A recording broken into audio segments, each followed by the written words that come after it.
morning and welcome back to another Bible study with a verse map here. So this morning I want to take a look at Genesis chapter 1 verse 27 from the creation of man. So let's read that from the CSB first. So God created man in his own image. He created him in the image of God. He created them male and female. So God created man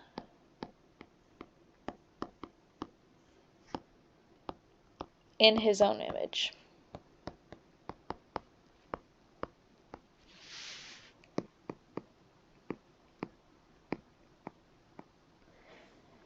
He created him in the image of God.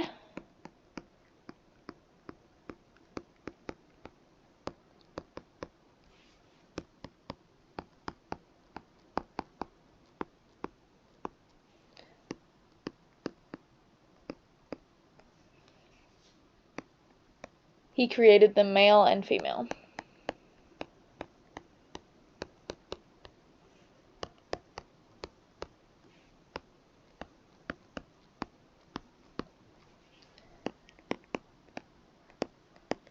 This is listed on the 6th day of creation, just after God had created all of the animals. And so he created male and female, and this is the only day of creation that God said it was very good, which we'll get to when we talk about some more context here in a minute. But now let's look at this from the NASB. This reads as, God created man in his own image. In the image of God, he created him. Male and female, he created them. So, God created man in his own image.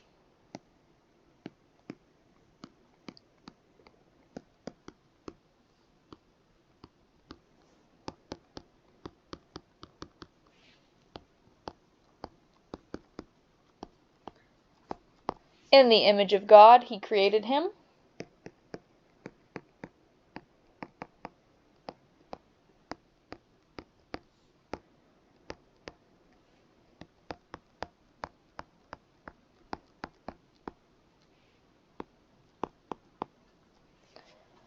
Male and female, he created them.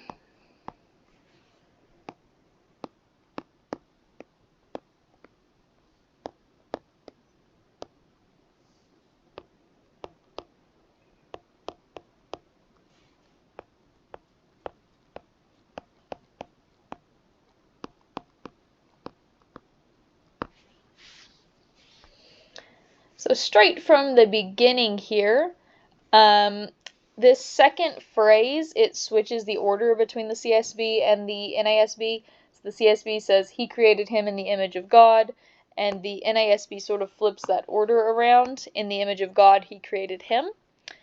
And then again, they flip the order of this third part. He created them male and female versus male and female, he created them. And like I always say, the NASB is that more literal text, word-for-word translation as their ideology that they went with. So I'm going to assume that the Hebrew word order is going to be more similar to the NASB down here. And that makes sense because this is using some chiastic parallelism, I think is the word, where the first part of the sentence, so God created man in his own image, he created him in the image of God. So, we've got creation at the beginning of both of those, whereas in the NASB it's God created man in his own image. In the image of God, he created him. So we've got created, image, created, and that makes sort of this X, which is the Greek letter he, or ki, I don't know how you pronounce it. I am learning Greek. And so we call that this chiasm, I don't remember the pronunciation, but it's very common in the Psalms and in other bits of Hebrew poetry, and this first creation account definitely reads poetic, which makes sense because it was probably in their oral tradition before Moses wrote it down. And so having it with this very structured poetic language would make it much easier to remember from generation to generation. So, that's the only real differences I see here is just the order of the phrases, but it doesn't impact the meaning in any way. So let's look down at this context and talk about the book of Genesis as a whole. So generally speaking, we say that the author of the first 5 books of the Bible, Genesis, Exodus, Leviticus, Numbers, and Deuteronomy, is Moses. Now you'll find other scholars that want to debate that, but I have no reason to not say that Moses wrote the Pentateuch or the Torah. In fact, Jesus credits he calls it the words of Moses. So I don't see any sense in trying to debate that. So I'm going to read my introduction from the NASB Grace and Truth Study Bible and see if we can fill out the rest of these here. This is a narrative passage, or law passage, since it's in the Torah. So I'm going to put law for style. But our specific portion that we're reading from Genesis is more narrative. So here it goes. In the beginning, God created the heavens and the earth, are the first words of not only the book of Genesis, but of the Bible as a whole. Genesis is a book about beginnings, the beginning of time and space, the heavens and the earth, the planets, the solar system, the galaxies, and life on Earth, from the tiniest microbe to the mammoth blue whale. But it is primarily the beginning of the grand story of God and his image bearers, whom he made to demonstrate his glory and grace on the earth. Genesis functions as the opening scene of a great drama as it sets the props and introduces the main actors. The universe is a theater for divine glory, and in this theater the main protagonists, God and humanity, take their place. Without this book, the doctrine of creation and Without this book, the rest of the biblical story would be incomprehensible, for in Genesis we find a doctrine of creation and descriptions of the significance, meaning, and goal of human life. Without this book, it would be almost impossible to discover the impulse that drives the biblical narrative. It would be impossible to discover what the second Adam was all about without the first Adam, to understand the basis for marriage without the first 2 chapters of Genesis, to comprehend the new creation without understanding the old creation. Many details in the New Testament presuppose a knowledge of details from this first Old Testament book, such as Jesus' reference to the Son of Man being a ladder bridging heaven and earth, and Paul's statements in Romans 8 that God did not spare his own Son for judgment from sinners. Probably the most important doctrine of the New Testament, that God justifies sinners through faith, is derived from Genesis 15:6, a verse quoted 5 times in the New Testament. Genesis is the grand overture to the biblical story. It describes an originally good creation, humanity's sin, the corruption of the world, and the beginning of its restoration, which is only completed in the consummation of all things. The end of the biblical story recapitulates the early chapters of Genesis in a restoration that goes beyond the very good world that God made in Genesis. In the new creation, there is no night, no sea, and no temple. There is a great city instead of a garden, and trees of life on each side of the great river of life flowing from the throne of God. There will be no more death or curse, and the marriage will be between God and his people. Genesis is structured by using genealogies to introduce each section. A major prologue is followed by 10 sections, each introduced by a genealogical formula. This arrangement enables the readers to clearly see the origins of the human race and its destiny. Early on, God's pristine world was lost due to rebellion, but Scripture announces a descendant who will conquer and restore the pristine glory of the human race. The narrative follows that seed through all kinds of obstacles. At various appropriate climactic moments, we see that the offspring will be the means by which God blesses the entire earth. The genealogical line of the human race is narrowed down to a single family, chosen by God to be the bearer of the universal blessing. 3 stories trace this lineage: the Abraham story, the Jacob story, and the Joseph story. Following crisis after crisis and many seemingly insurmountable obstacles, we read of a strange meeting between the most powerful ruler in the ancient world, the Pharaoh of Egypt, and an old, crippled figure named Jacob or Israel. Ironically, the latter blesses the former, and Jacob's progeny is the means by which the then-known world receives life. When this old man is on his deathbed, he blesses the son through whom the restoration of God's rule will take place, Judah. Judah's line will eventually culminate in the birth of Jesus Christ, who brings salvation and restoration to the world. Genesis is a theological book. It is not primarily a book about doctrine, nor a history book, nor a scientific treatise, nor a political tract. It presents God's story of redemption, a redemption that is not narrowly individualistic, but one that is national and ultimately universal. When the readers get bogged down by the absence of scientific and historical details, they are like observers seeking to find how many hours there are in a mile or how many colors there are in an hour. They are trying to examine a work of art with scientific rigor and methodology rather than drawing back and appreciating its breathtaking beauty. While history is important to the biblical narrative, it is noted primarily for theological reasons. Even the few events in the lives of the patriarchs in Genesis are selected from an immense number of possibilities because of their theological importance. Theology is the driving engine of the biblical narrative. So this didn't really go much into the actual writing or style of the book, but it was talking significantly more about the meaning of the book of Genesis and what that means to us today as the church and what we can receive from it. So the audience, when Moses would have written it, would have been the people of Israel, so that they could understand their history and, again, all that theological importance of God and who he is and how God interacted with the families of Israel and what his intentions were for humanity. But we can also take that to mean us as the church as well. And I'm just going to really quickly look up when Moses would have written Genesis. And so this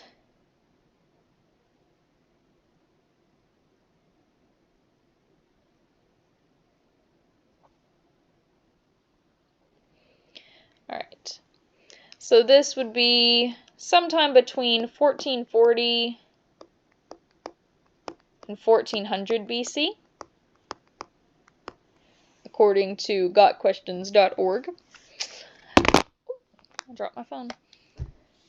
And the purpose for Genesis is that it is a book presenting the beginning of God's redemptive story.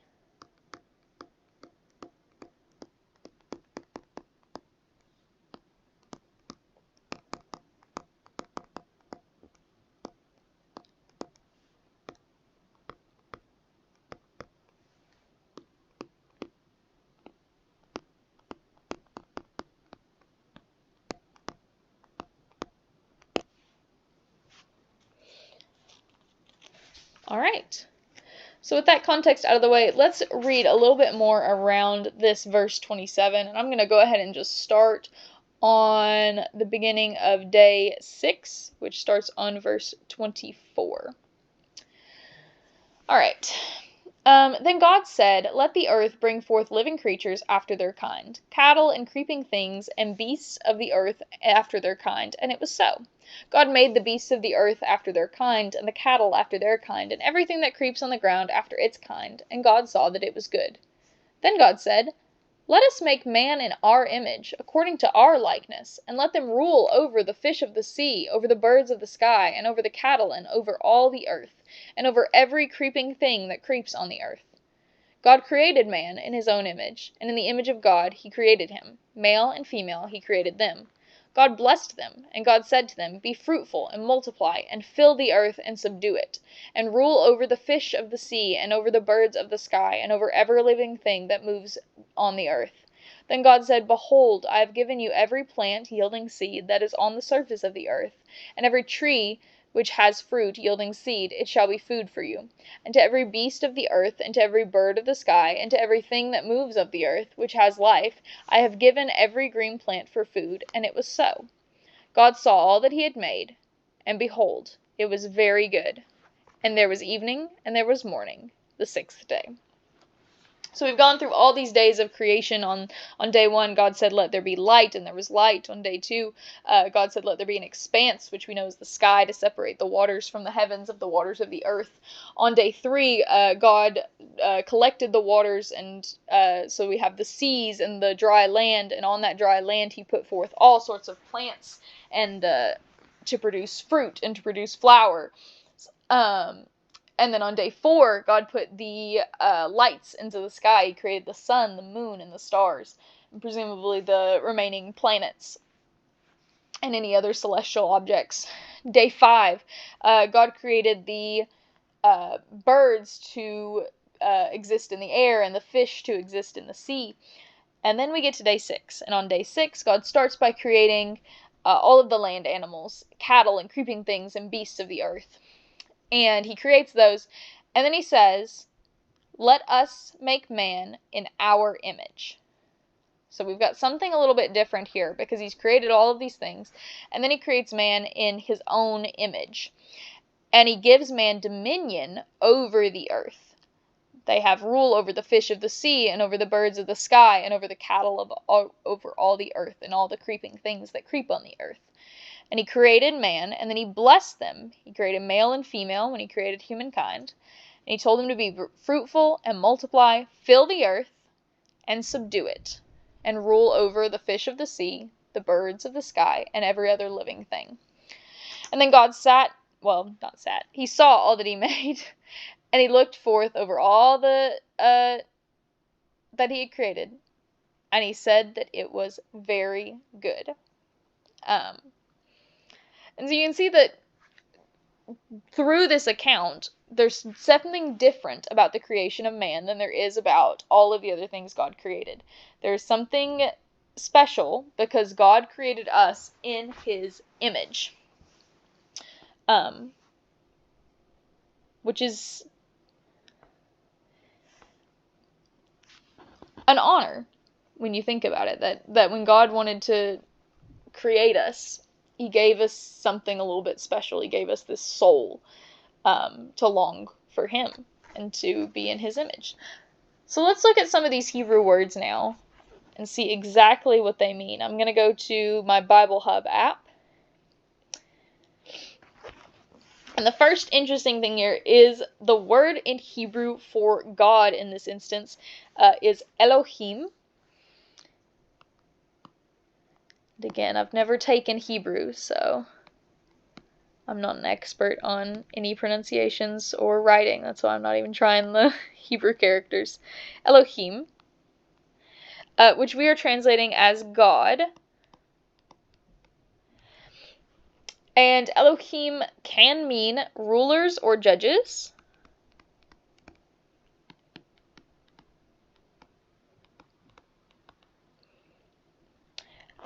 And it is a word in plural, but this plural is making the singular meaning more intensive.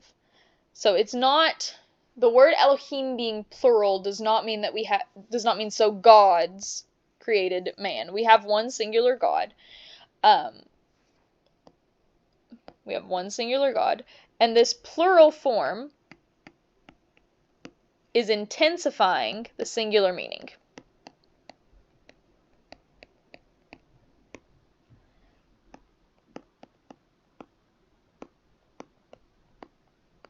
So when the Bible refers to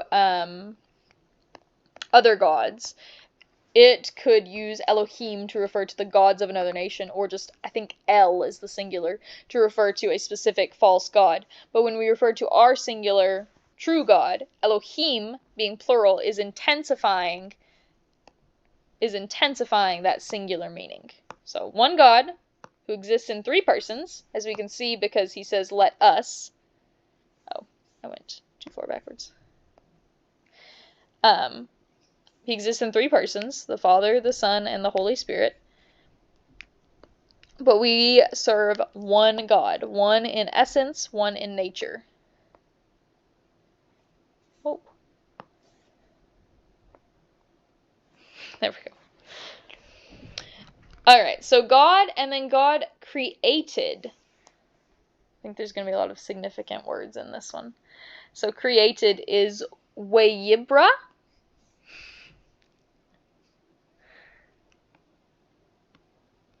Wayibra.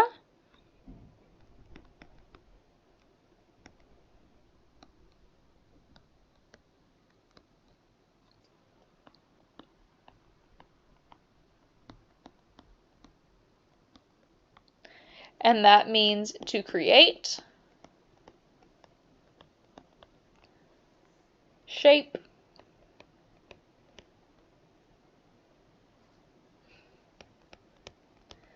or form. It also has a secondary meaning that means to be fat, but I don't think that applies here, so I'm not going to write that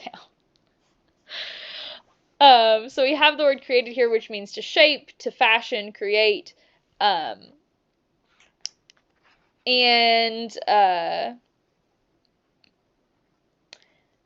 it looks like God is always the subject with this specific verb form. So this is a word they have in Hebrew for specifically when God creates something, which is interesting.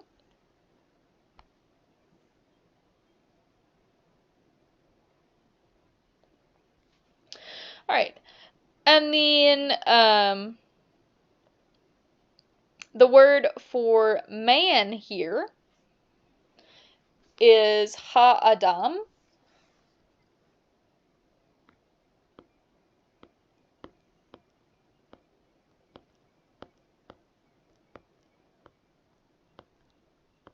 And if you know the more in-depth creation story of chapter 2, where we have a more detailed creation of man, you'll know that the actual first man's name is Adam, and those words are related in Hebrew. His name means man. And we translate that as man. And that is much more in the sense of mankind, so like humanity, than it is in the male sense, though it is a masculine noun. It can also just mean like human being. And it can refer to Adam, the first man. In his own image, I thought image would be an interesting word in Hebrew, but it literally just means image. So the words here, and then we have our specific words for male and female, which don't contribute much, but I just find them interesting, so I'm going to write them down here. Oh, I put the Hebrew first normally. Male is zakar.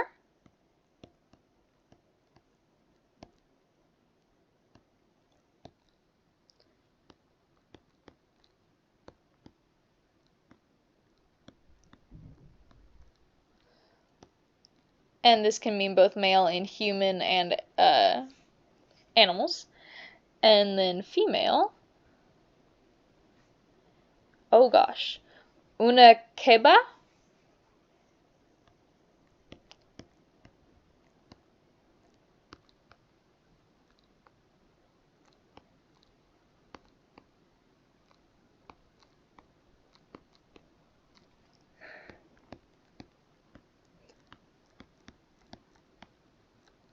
And this can mean female or woman. And again, this can refer to both men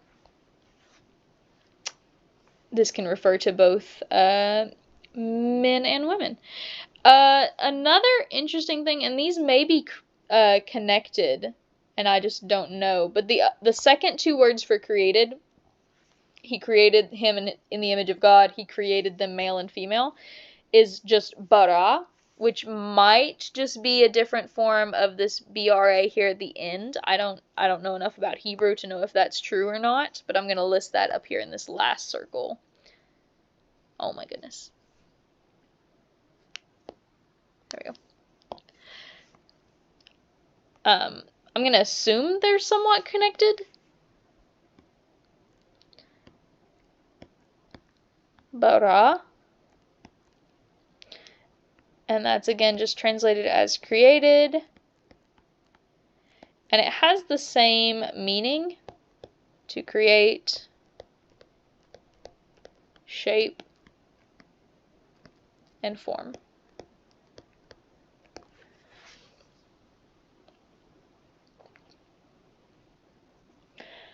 And again, this one is also in that God as the subject verb form.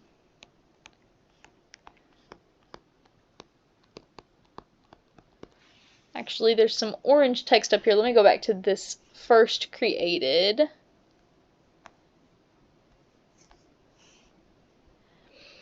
So it says it has the conjunctive wa at the beginning, which I presume has something to do with this being at the front.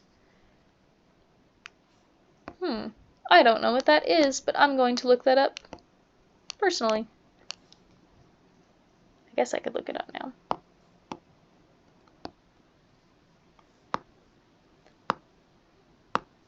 There we go. Conjunctive wa.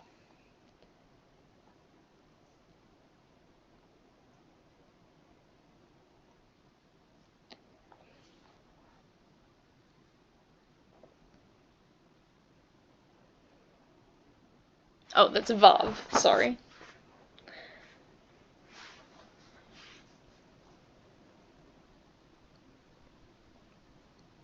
Okay, that's way more into Hebrew than I know enough of. Anyhow, some interesting words here, talking about just creating man in this verse here. Alright, so let's look at some cross-reference verses, and I have 2 listed here in my NASB study Bible. So the first one we're going to look at is Genesis chapter 5, verses, I think 1 and 2. It says 1 and following. Yes, 1 and 2. So I'll put that in this first box here. Genesis 5, 1 and 2.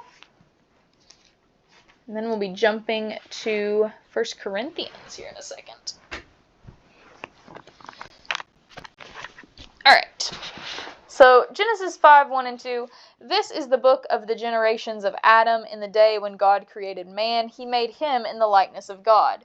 He created them male and female, and he blessed them and named them man in the day when they were created. So this is one of those genealogical passages that are ever present in the Old Testament and in the New Testament. I think there may just be the 2 in the New Testament, the 2 genealogies of Jesus, but there may be another one I'm not remembering. Alright, this is, whoa, there we go. This is the book of the generations.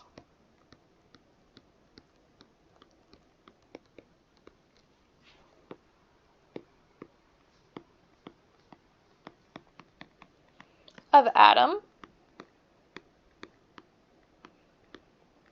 In the day when God created man.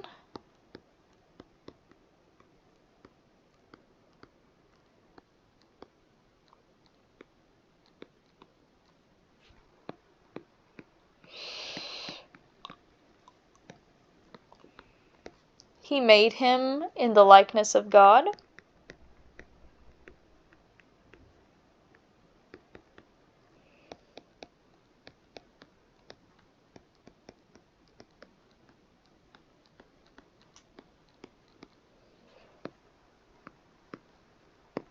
He created them male and female.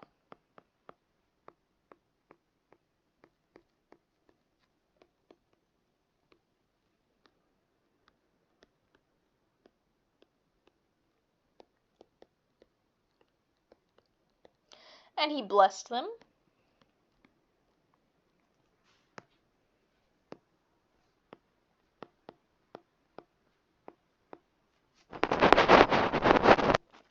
And named them man.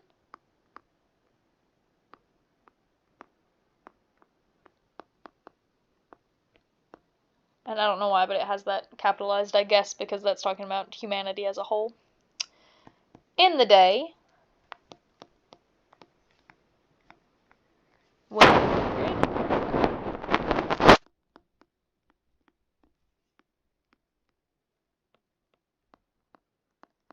So this is just sort of a recap of the verse from chapter 1, verse 27, introducing that genealogy that goes from Adam to probably Noah, but let me look. Oh my gosh, these pages are stuck together. Yes, goes to Noah. So just recapping, who Adam is and how God had created him. So the other verse that it wanted to reference was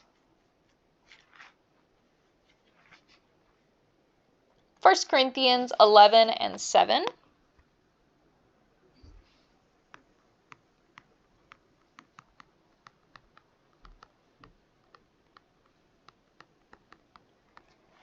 I gotta flip to that real quick here. 1 Corinthians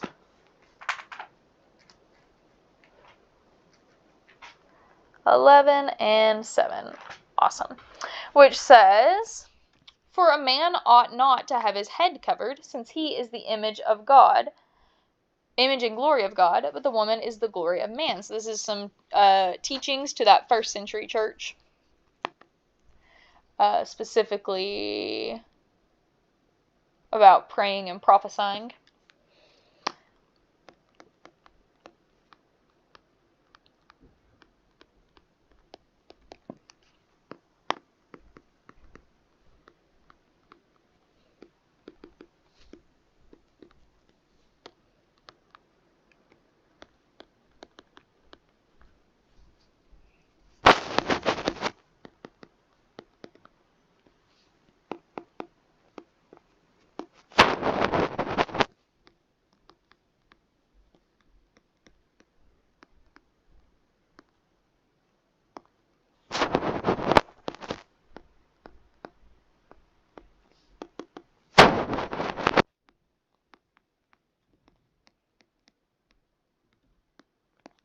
We know that later in Genesis chapter 2, we get this sort of in-depth look at the creation of man and woman, and God created Adam out of the dust of the earth.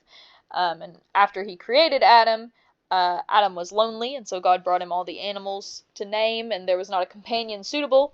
So he put Adam to sleep, and God took the rib out from Adam's side, and he formed Eve with that, and Eve would be that perfect helpmate, with that word helper being the same word that applies to God himself frequently within Scripture. And then Adam wakes up and he sees Eve and he says, "At last, this is one suitable for me, bone for my bone, flesh of my flesh." And so we have this beautiful first marriage story here in the Bible that complements the differences between men and women. God did not create us to be the same. He created man, and then he created woman to be helper of man. And we see all throughout Scripture the differences that God says for behavioral and like societal expectations of men and women. But we also know that as far as salvation concerns, there is no male nor female. There is no Jew nor Greek. There is no slave nor free. That's open to anyone and everyone who accepts the call of Christ. So, let's look finally at the commentary from that Enduring Word commentary here. And there's quite a bit that it talks about here. So we're going to go through this. So God created man in his own image. God created man according to his plan described in Genesis 1:26, and the concept of man being created in the image of God is repeated to give emphasis to the idea. We are plainly told that God created man fully formed and created him in one day, not gradually over millions of years of progressive evolution. The idea that a slow progressive evolution could produce a complex mechanism like the human body just doesn't hold up. And I agree with this wholeheartedly. There are some Christians who believe that God used the process of evolution to create man, and that this is just sort of a narrative device. And if that was how God wanted to create humanity, and if that is how God wanted to express that in his word, to use very figurative narrative language, that would be well within his rights. He is God. He can do whatever he wants. I don't find that to be the reading that I take. I find this to be a literal account. And so if this is a literal account, then we can't have the evolution of humanity from a common ancestor with apes. God created humanity in their form and sent them on their way to have dominion over the earth. So we've got several quotes talking about evolution here. A quote from Johnson that says, oh wait, hang on. The quote from Johnson isn't at the start. It is said there would be at least 40 different stages of evolution required to form an eye. What possible benefit could there be for the first 39 stages? The mathematician D.S. Ulam argues that it was highly improbable for the eye to evolve by the accumulation of small mutations because the number of mutations must be so large and the time available was not nearly long enough for them to appear. Evolutionist Ernest Mayr commented, "Somehow or other, by adjusting these figures, we will come out all right. We are comforted by the fact that evolution has occurred." Johnson observes, "Darwinism to them was not a theory open to refutation, but a fact to be accounted for." And then another quote here about evolution. Darwin wrote, "If it could be demonstrated that any complex organ existed which could not possibly have been formed by numerous successive slight modifications, my theory would absolutely break down." Professor Richard Goldschmidt, a geneticist at the University of California at Berkeley, listed a series of complex structures, from the hair of mammals to hemoglobin, he thought could not have been produced by thousands of years of small mutations. The Darwinists met this fantastic suggestion with savage ridicule. As Goldschmidt put it, "This time I was not only crazy but almost a criminal. To suppose that such a random event could reconstruct even a single complex organ like a liver or kidney is just about as reasonable as to suppose an improved watch can be designed by throwing an old one against a wall." Also a quote from Johnson there.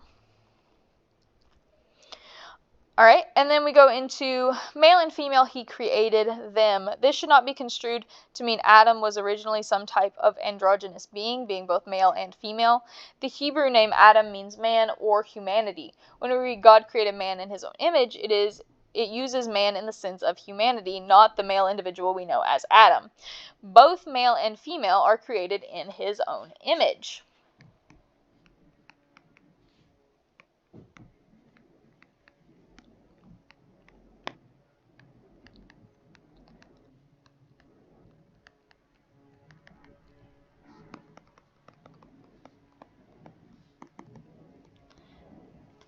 This passage of Genesis gives us an overview of God's creation of man, and Genesis 2 will explain exactly how God created male and female. And then we've got some commentary about male and female here. In our day, many say there is no real difference between men and women. This makes sense if we are the result of mindless evolution, but is not true that but not if it is true that male and female he created them. To God, the differences between men and women are not accidents.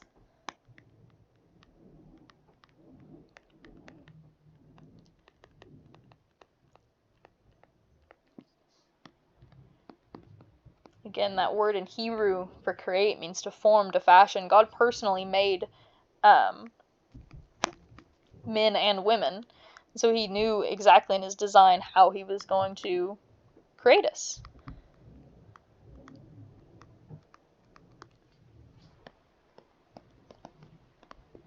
Since he created them, the differences are good and meaningful. Men are not women, and women are not men. One of the saddest signs of our culture's depravity is the amount and degree of gender confusion today. And that is the truth of it. It is vain to wonder if men or women are superior to the other. A man is absolutely superior at being a man. A woman is absolutely superior at being a woman. But when a man tries to be a woman or a woman tries to be a man, you have something inferior. Alright, and then that should go into some of the later verses. Alright. So we've got this wonderful thought from the beginning of the Word of God, that when God created man, in the sense of humankind, he created us in his own image. And at creation, this was all good. God created us, and we were in harmony with creation and in harmony with him. But as you continue to read in the creation account, by the 3rd chapter of Genesis, it we see the first sin and the schism that is formed that has to be broken by Christ's sacrifice. So yeah, this is a little bit of thoughts on Genesis 1:27. If you are interested in any of the archaeological evidence for Genesis, or any of the discussions on evolution or anything like that, I would highly recommend Dr. Michael Knight. He has several books in this series called the Lethal Faith series, and I've heard him speak several times. He, led archaeological expeditions and gathers all sorts of research about that. So I highly recommend that if you are interested in anything like that. And if you have any comments on this verse or any other verses you would like to see a verse map on, please just leave them in the comments. I hope you have a wonderful and blessed rest of your day.